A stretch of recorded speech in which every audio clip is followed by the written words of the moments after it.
Upacara puncak peringatan HUT RI ke-74 tahun di Kota Lubuk Linggau dipusatkan di lapangan sepak bola Kayu Ara, Kecamatan Lubuk Linggau Barat 2 yang langsung dipimpin Wali Kota Lubuk Linggau, SN Prana Putra Sohe.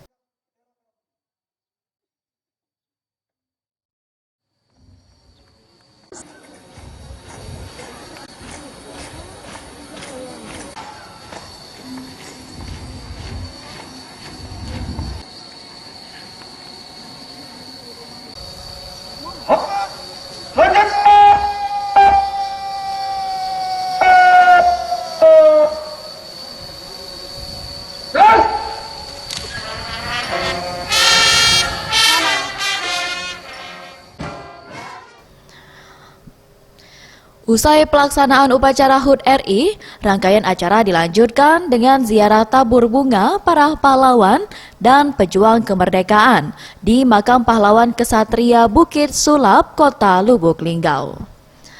Tim Liputan Sriwijaya TV.